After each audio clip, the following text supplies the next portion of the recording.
Hello friends, नमस्कार। आज हमारे साथ सचिन बहुगुणा हैं। आज हम एक पॉडकास्ट करेंगे जिसमें एक टोटल एक इंसान की जर्नी के बारे में बात करेंगे, बीमारी के बारे में बात करेंगे। लेकिन उससे पहले मैं आपको कुछ बताना चाहता हूँ सचिन के बारे में। सचिन की जर्नी है जिसमें आप ये मान सकते हैं कि एक पेन, फ्रेजाइल, डिप्रेसिव, नेगेटिव इंसान से positive motivational coach, as a turning positive person, healthy person, और एक पॉजिटिव मोटिवेशन देने वाला इंसान, मैसेज देने वाले इंसान की जो जर्नी है वो एक ट्रांसफॉर्मेशन है। एक पूरा एक टाइम है, एक बहुत बड़ा स्ट्रगल है, उसमें फाइट है, पेन है, और उसमें बहुत सारी फ्रेजाइल चीज़ें हैं। इंसान के अपने अपनी खुद की लड़ाई है, उसके अपने स्ट्रगल हैं, अपने फियर हैं, फिर उस पे अपने एक सोशल चैलेंज है, एक परफॉर्मेंस का एक प्रेशर है।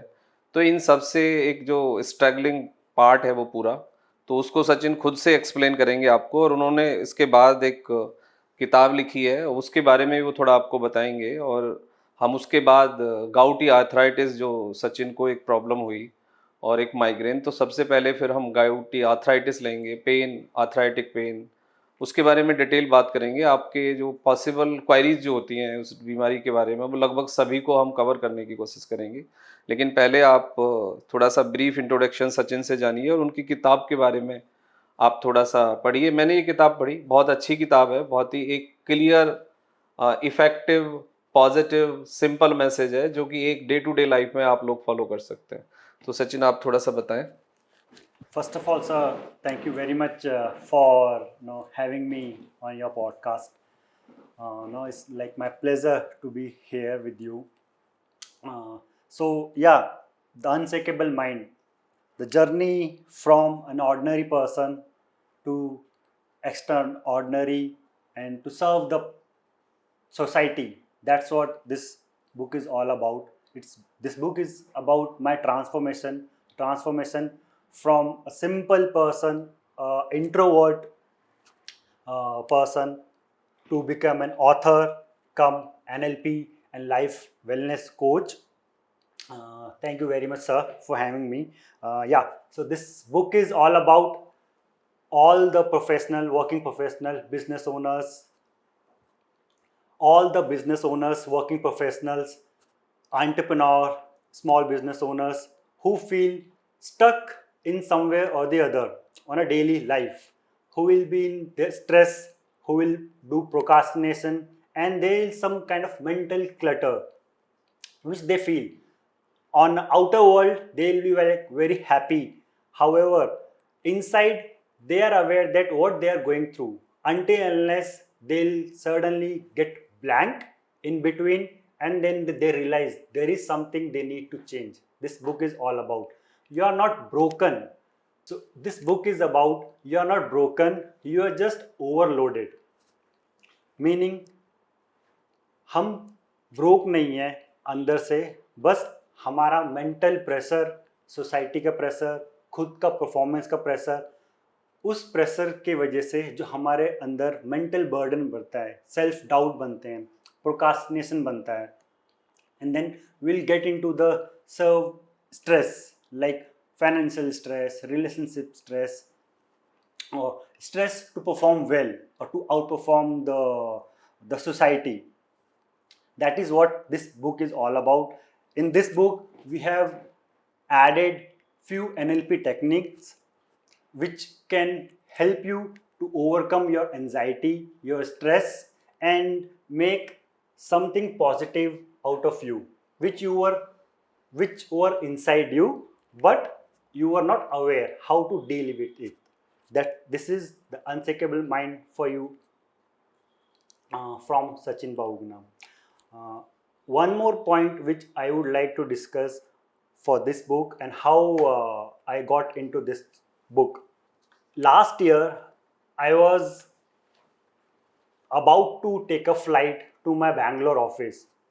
Suddenly, I got collapsed in my washroom, and then I realized, after getting into all the medical treatments, all the tests, then the report came nothing. In report, we were thinking about, okay, no, there is some kind of tumor attack happen or something like that, but nothing was there. It's just an overburden, it's just a stress. So that all the stories we have included in this. And to overcome this, neuro linguistic programming helps me a lot. And I also would like to thank my mentor, Dr. Yogendra Singh Rathore, under whose guidance I made and became a successful health and wellness coach plus the author. Thank you very much once again, Dr. That's Kumar. Good. ये देखो इसके book के जो highlight point हैं वो ये हैं कि आपका जो स्ट्रेस है, आपकी एनजाइटी है, आपका डिप्रेशन है, आपके चैलेंजेस हैं और आपके जो मतलब बियर एंड टीयर हैं, फिजिकल, मेंटल, इमोशनल, उनको समझने में ये मदद करेगी। तो you just read, go through, इसको आप पढ़ें, तो इससे आपको पॉजिटिवली बहुत सारी चीज़ें समझने में और आपको सुधारने में मदद मिलेगी। इसके साथ साथ एक पार्ट और है जुड़ा हुआ कि जो फिजिकल हेल्थ है, जो गाउटी आर्थराइटिस है, अब हम उसके बारे में बात करेंगे। तो पॉडकास्ट लोग जनरली हेल्थ एक्सपर्ट या डॉक्टर्स, दो डॉक्टर इकट्ठे होकर बनाते हैं, तो उस पॉडकास्ट का मैं समझता हूँ कोई वैल्यू नहीं है, कोई मीनिंग नहीं है, क्योंकि जब तक आप पेशेंट के दुख दर्द को, जैसे वो दुख दर्द को महसूस करता है, उसको नहीं रिपोर्ट करोगे, प्रेजेंट करोगे, तो सोसाइटी को शायद बहुत ज़्यादा कुछ नहीं मिलेगा। तो पेशेंट के थ्रू ही हम जितने भी क्वायरीज हैं वो लेंगे, पेशेंट के रूप में और एक नॉर्मल कोच के रूप में और एक एजुकेटेड पर्सन के रूप में चीज़ों को कैसे सचिन ने समझा। तो उन्होंने कुछ सवाल हैं वो किए हैं, तो उसके बारे में हम आपको जवाब देंगे वन बाय वन। तो मीनवाइल आपकी भी कोई क्वेरीज है तो आप हमें बाद में आप मैसेज से पूछ सकते हैं। तो अभी सचिन स्टार्ट करते हैं आपकी जर्नी से कि सबसे पहले आपको जब ये प्रॉब्लम शुरू हुई तो आपको मतलब क्या सिम्टम्स आए, कैसे ये प्रॉब्लम आई और फिर आपने इसको कैसे रिपोर्ट किया, कैसे आप समझे, तो उससे हम शुरू करते हैं। तो सबसे पहले आपने विजिट किया, जो मैं रिकॉल कर पा रहा हूँ, आप 8th क्लास में थे। हाँ जी। तो आपको पेन था, बॉडी में स्टिफनेस थी, हाँ जी। गल में पेन था, तो कुछ ऐसे मुझे सिम्टम्स, कुछ ऐसे साइन इंडिकेशंस दिख रहे थे कि it might be turning in a gouty arthritis. तो इससे ये बात प्रूफ हो गई कि गाउटी आर्थराइटिस के सिम्टम्स शुरू में बहुत ज़्यादा तो नहीं मिलते, लेकिन कुछ ना कुछ ऐसे सिम्टम्स, साइन होते हैं, तो उनके आधार पे बहुत जल्दी इसको पकड़ा जा सकता है। तो अब आप जो भी आपकी क्वेरीज हैं वो रखें वन बाय वन। जी, एज आपने बोला कि फर्स्ट टाइम मेरे को जो ये सिम्टम्स महसूस हुए, I was in my 8th standard. Alright. And मेरे को पता नहीं था गाउटी आर्थराइटिस, वो वर्ड ही मैंने पहली बार आपके थ्रू ही सुना था कि ये भी कुछ होता है, क्योंकि जनरली 8th क्लास का बच्चा क्या ही जानेगा। राइट। जनरली हम खेलते हैं तो उसकी वजह से पेन होता है, चोट लग गया होगा, चलो ठीक है पेन हो रहा है, तो वो चीज़। बट जब मेरे को ये ज़्यादा पेन होने लग गया and I was not able to walk properly, then I realise no it's time to visit doctor. Then I met with you in your Chhatarpur clinic. Alright. So first सवाल for you, first question from my side. What is gouty arthritis and what are the causes of this? Okay, देखो जो arthritis है, arthritis का मतलब है joint से मतलब है, इन्फ्लामेशन से मतलब है। और गाउटी जहाँ पे आ जाता है, गाउटी आर्थराइटिस का मतलब होता है कि गाउट मतलब गठिया। हाँ जी। अब जनरल भाषा में गठिया लोग बोलते हैं जोड़ों के दर्द को, लेकिन गठिया के अलग अलग प्रकार होते हैं। एक है गाउटी आर्थराइटिस, एक है आर्थराइटिस और एक है ऑस्टियोआर्थराइटिस। तो इनको तीनों को हमें अलग अलग से समझना होगा।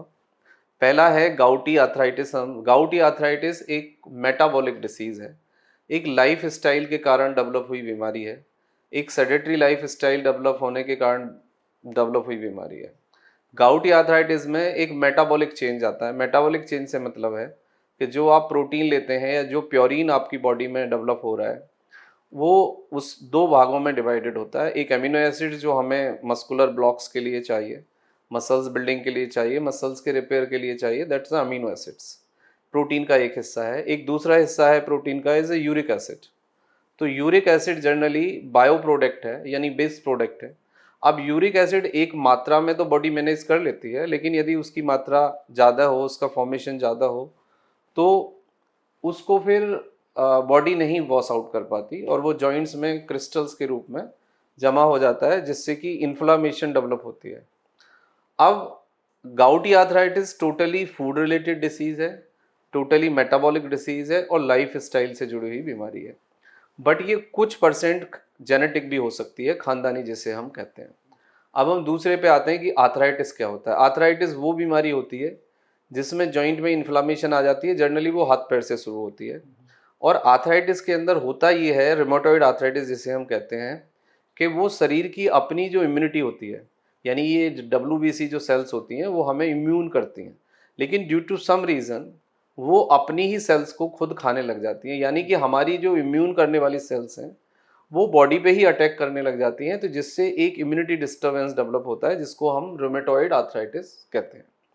तीसरा होता है osteo arthritis. Osteo arthritis is a age related disease, उम्र बढ़ने के साथ आता है, जैसे कि नी में पेन आ गया, हाथ पैरों में दर्द आ गया, मस्कुलर पेन आ गया।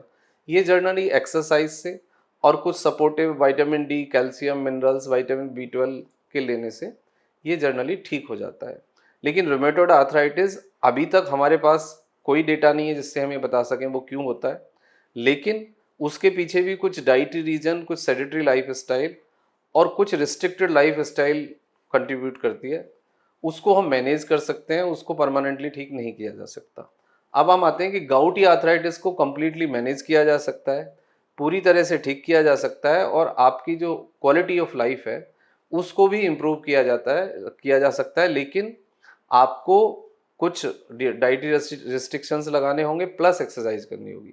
अब सिम्टम्स की बात क्या होती है? सिम्टम्स आपको मॉर्निंग में स्टिफनेस रहेगा, मॉर्निंग में आपको पेन आएगा, बॉडी इजीली मूव नहीं करेगी सुबह, लेकिन जैसे आप चलना शुरू करेंगे, थोड़ा सा काम करेंगे तो यू फील लिटिल बेटर। यदि कुछ गर्म खाएंगे तो अच्छा लगेगा, सेक लगाएंगे तो थोड़ा ठीक लग सकता है, एक्सरसाइज से थोड़ा ठीक लग सकता है, लेकिन जैसे ही आप सो जाएंगे और फिर आप उठेंगे तो यू फील स्टिफनेस। यदि कुछ ठंडा मौसम आ जाए, चेंज ऑफ वेदर हो जाए, बारिश हो जाए, तो भी फिर आपको तकलीफ हो सकती है। गाउटी आर्थराइटिस का कॉज बिल्कुल डाइटरी है, मेटाबॉलिक है। यदि आपको फैटी लिवर हो जाए तो भी आपको यूरिक एसिड बढ़ सकता है, आप ओबीज हो जाएं तो भी आपका यूरिक एसिड बढ़ सकता है। आप डाइटरी यदि प्रोटीन ज़्यादा लें, और प्रोटीन भी वो प्रोटीन जो एग से मिलता है, नॉन वेज से मिलता है, या अल्कोहल के कारण भी कुछ चीज़ें डेवलप हो जाती हैं, उनमें भी यूरिक एसिड बढ़ सकता है। तो यदि आप easily digestible normal veg protein लेते हैं, प्लस नॉर्मल आपका फाइबर प्लेट रहता है, अच्छी लिक्विड डाइट लेते हैं, तो उससे बचा जा सकता है। दूसरा सवाल, इसका इफेक्ट क्या क्या होता है माइंड एंड बॉडी में? देखो, यूरिक एसिड का जो इफेक्ट है वो फर्स्ट स्टेज में तो आपके जॉइंट पे आता है, मसल्स पे आता है, मोबिलिटी पे आता है। लेकिन यदि यूरिक एसिड लंबे समय तक रहे तो वो आपको डिप्रेशन, स्टिफनेस भी पैदा कर सकता है और क्रैम्प्स भी पैदा कर सकता है। जनरली जब यदि हम इसको ट्रीट ना कर पाएँ और यूरिक एसिड यदि मैनेज ना हो, तो फिर ये आपके किडनी और लिवर और आइज़ पे ये इफेक्ट कर सकता है।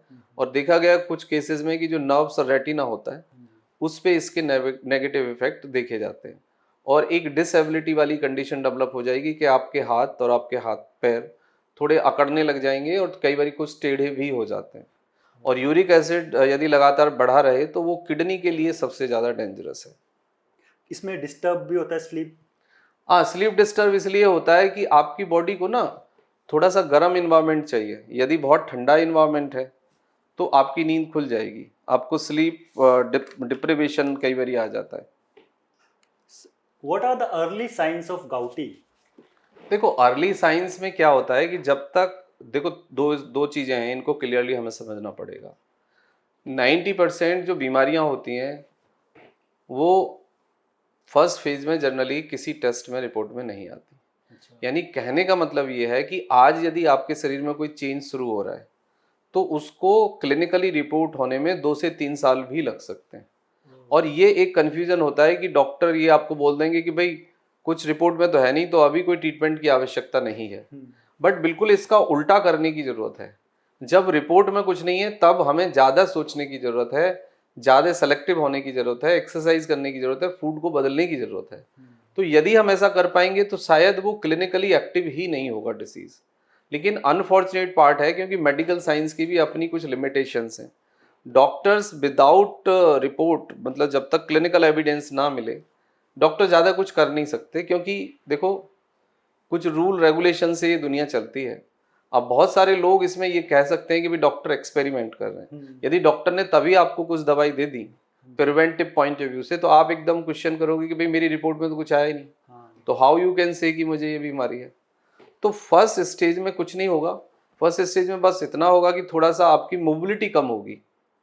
जैसे आप दौड़ पा रहे हो तो उतने नहीं दौड़ पाओगे, थोड़ा सा आपको सांस फूल सकता है, या आप लेजी हो जाओगे, आप पड़े रहोगे। अब आपको लगेगा ये कि आप लेजी हो गए हो, आप खुद से पड़े हुए हो, लेकिन नहीं।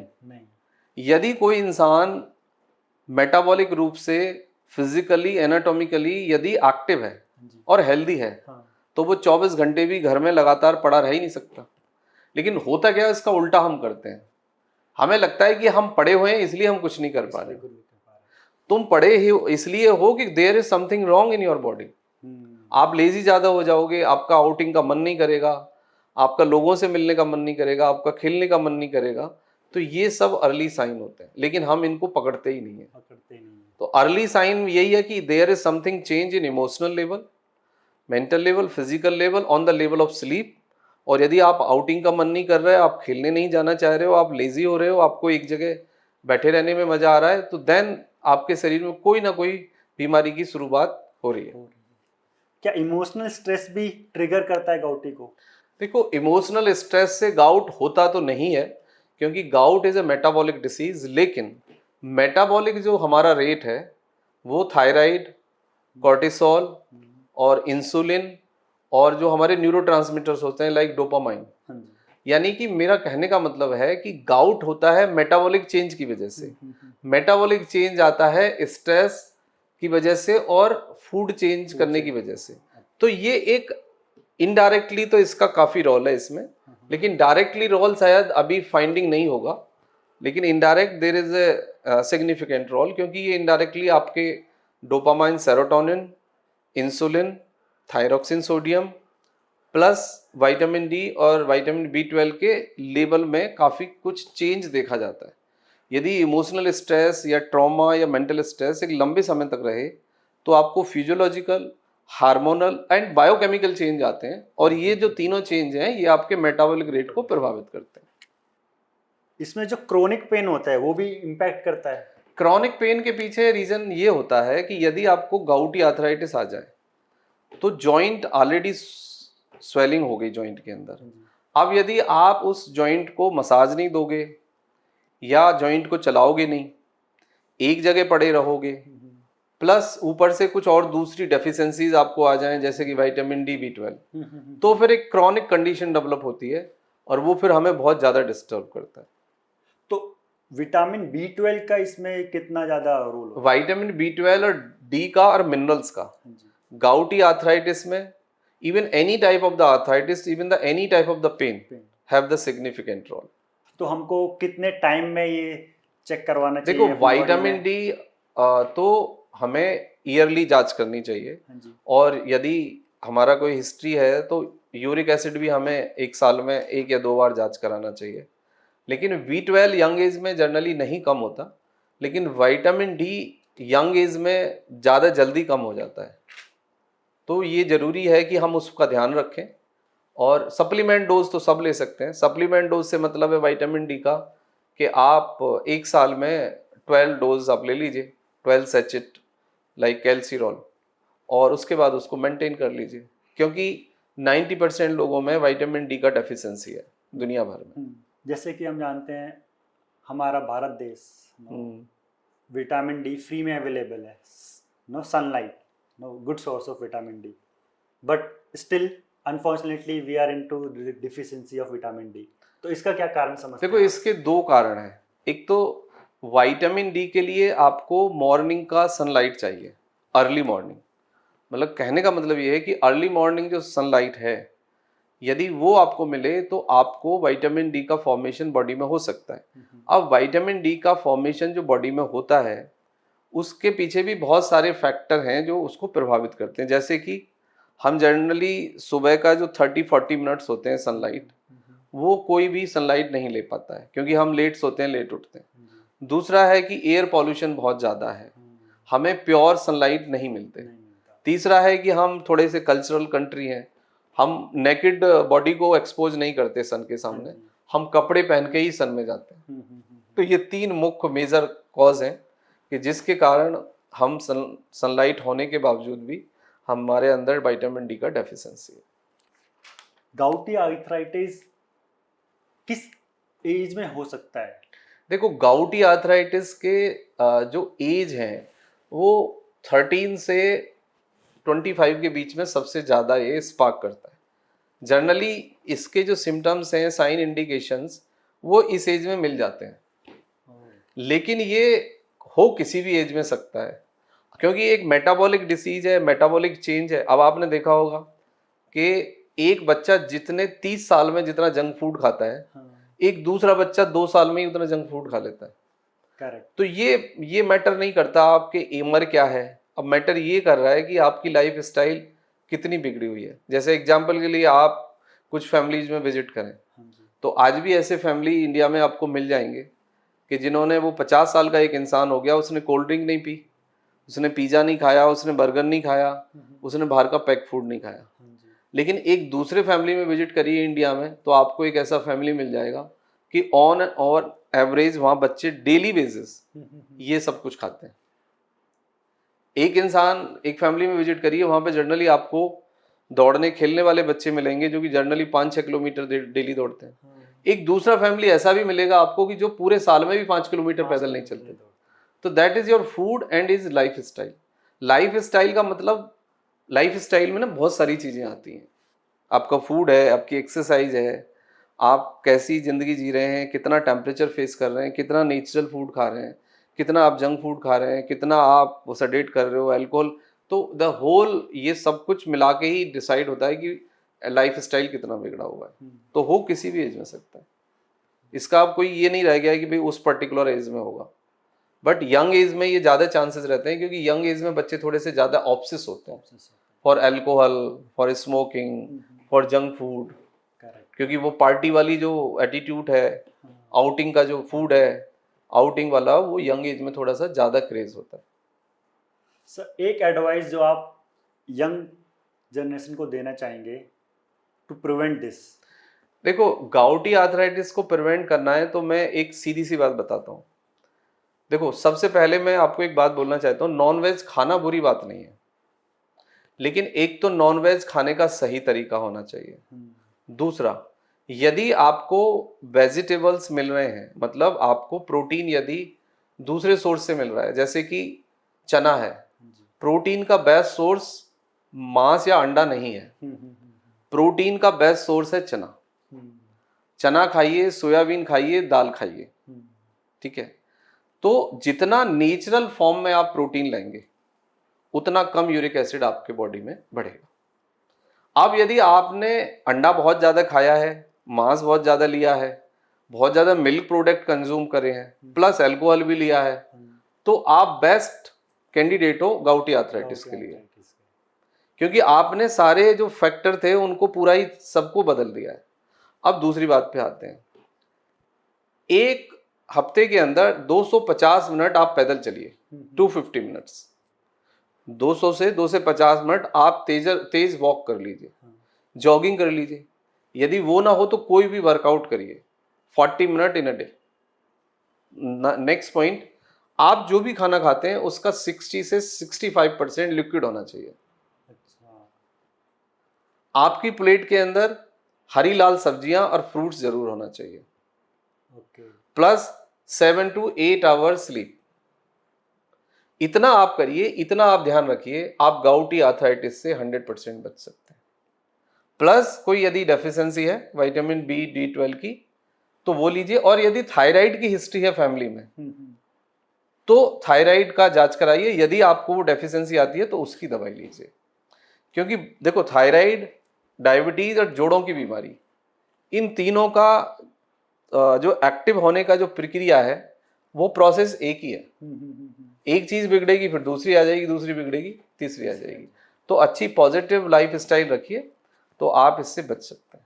तो इसमें कोई फूड का रोल भी होता है कि ये फूड हमको अवॉइड करना चाहिए ताकि आगे जाके ना डेवलप हो? देखो, फूड का रोल इतना है कि आपका यूरिक एसिड, आपका कोलेस्ट्रॉल, आपका ट्राइग्लिसराइड्स, मतलब ये कंट्रोल करता है हमारा लिवर।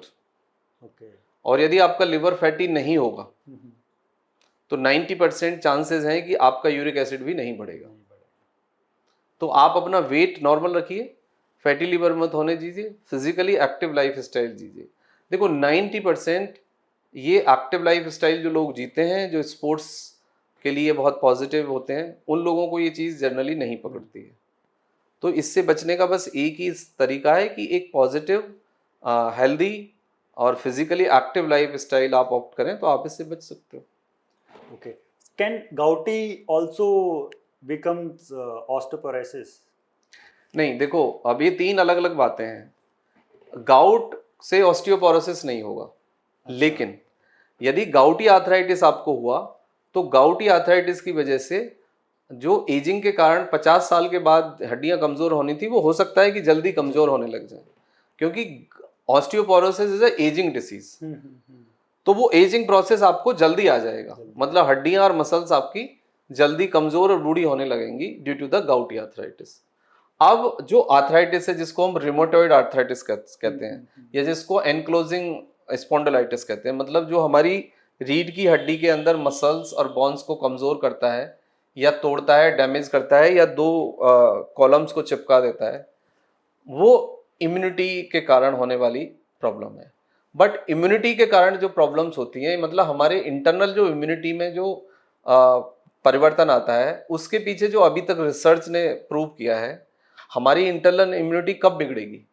जब हमारी स्लीप डिस्टर्ब होगी, जब हम ट्रॉमा या स्ट्रेस के अंदर होंगे, जब हम एक्सरसाइज नहीं करेंगे, और जब हमारी गट सेंसिटिव होगी। यदि ये पांचों चीजें आप ठीक रखोगे तो 90% चांसेस हैं कि आपकी इम्यूनिटी गड़बड़ नहीं होगी और आपको इम्यूनिटी से रिलेटेड बीमारियां नहीं आएंगी। क्योंकि रूमेटॉइड आर्थराइटिस यदि एक बार हो गया आपको, तो फिर इसका ठीक होना संभव नहीं है। इसको हम मैनेज कर सकते हैं बस, मतलब आपके जोड़ों को टूटने से बचा सकते हैं, आपकी क्वालिटी ऑफ लाइफ को सस्टेन कर सकते हैं। वैसे अब कुछ बायोलॉजिकल एजेंट भी आ गए हैं जिनसे कि हम इलाज को ज़्यादा बेटर और ज़्यादा अच्छे तरीके से कर सकते हैं। बट फिर भी रूमेटॉइड आर्थराइटिस में मैनेजमेंट लंबा है, लाइफ लॉन्ग आपको ध्यान रखना पड़ता है, टेस्ट भी कराने पड़ते हैं, डॉक्टर से भी मिलना पड़ता है। But osteoarthritis and gouty arthritis can treat completely with the help of the exercise, medicine plus right lifestyle. Sir इसमें एक आखिरी सवाल पूछना चाहूँगा कि क्या जिसको गाउटी आर्थराइटिस स्टार्टिंग में पता चल जाता है, जैसे अगर मैं अपने केस में लूँ, तो क्या इसमें आपको लाइफ लॉन्ग मेडिसिन पे ही निर्भर रहना पड़ता है? नहीं, गाउटी आर्थराइटिस में लाइफ लॉन्ग मेडिसिन की कोई आवश्यकता नहीं होती है। गाउटी आर्थराइटिस में केवल मेडिसिन का जॉब इतना है कि हम आपके हड्डी का जो मतलब मसल्स और बॉन्स का जो मोबिलिटी है उसको सस्टेन करने की कोशिश करते हैं, प्लस आपका जो यूरिक एसिड है उसको हम क्लिनिकली नॉर्मल रेंज में रखने की कोशिश करते हैं। तो मेडिसिन का ये ऑब्जेक्टिव है। यदि आप यूरिक एसिड को with life style management, right food, exercise से नॉर्मल रेंज में रख सकते हैं, तो there is no need of the medicine. अगर मैं कोई ट्रिक जानना चाहूँ कि किसी का यूरिक एसिड बढ़ गया हो और उसको इमीडिएटली उसको रिड्यूस करना हो because of the chronic pain the person is suffering, so वो क्या चीज यूज कर सकता है कि देखो सिंपल फॉर्मूला ये है कि यदि किसी का यूरिक एसिड बढ़ गया है और उसको यूरिक एसिड को कम करना है, तो 70-30 के फॉर्मूले पे चले जाइए, आपका यूरिक एसिड 1 महीने में नॉर्मल हो जाएगा। 70-30 फॉर्मूला हम कहते हैं उसको कि 70% लिक्विड और 30% सॉलिड और सेमी सॉलिड। ओके 70% यदि लिक्विड डाइट पे आप चले जाएंगे 1 महीने के लिए, तो आपका uric acid without a medicine he normal हो जाएगा। मतलब आप लेमन वाटर लें, आप जूस पिएं, आप वेजिटेबल सूप ले लें, आप मलाई उतार के दूध भी ले सकते हैं, दही लें, मतलब बट फैट कम हो। और जितना आप गर्म पानी पी सकते हैं या नॉर्मल वाटर, उतना ही आपका uric acid crystals flash out होंगे। क्योंकि बॉडी को कम, थोड़े से दिन के लिए आप यदि कम प्रोटीन दे रहे हैं, कम नेचुरल प्रोटीन दे रहे हैं, और तो फिर बॉडी खुद से ही उसको मैनेज करती है। लेकिन यदि यूरिक एसिड आपका 8 से ज़्यादा है, मतलब 5 से 8 के बीच में है, तो जनरली आप डाइट से ठीक कर सकते हैं। लेकिन 8 से ऊपर यदि चला गया है, तो उसमें क्या होता है कि फर्स्ट फेज में विदाउट मेडिसिन वो डिजोल्व नहीं होते क्रिस्टल, इसलिए आपको दवाई का सहारा लेना पड़ता है। वैसे इसको हम फूड से भी मैनेज कर सकते हैं, लेकिन कई बार फूड के साथ दिक्कत ये होती है कि हम प्रोटीन पूरा निकाल देते हैं, but that is not good. Protein हमें चाहिए, बट राइट प्रोटीन। वो नहीं करें कि भाई आप पूरा ही प्रोटीन बंद कर दिया आपने। Yeah, that is Okay. a very insightful knowledge you gave today. And questions तो बहुत सारे हैं हमारे पास regarding this, and अगर हम बात करेंगे तो पूरा दिन कोई नहीं, चलता इट्स ओके। रहेगा. शायद ये बहुत हेल्पफुल रहेगा हमारे मतलब जितने भी देखने वाले और पेशेंट हैं या जितने भी हमारे व्यूअर हैं, तो किसी की कोई क्वेरीज है तो वो हमें एक डिटेल मैसेज कर सकते हैं, फिर हम उसको कंसिडर करेंगे। Thank you. Thank you so much guys. No, ये थे डॉक्टर कुमार जो कि डिस्कस कर रहे थे गाउटी आर्थराइटिस पे. Will connect with you all in a short break. Okay.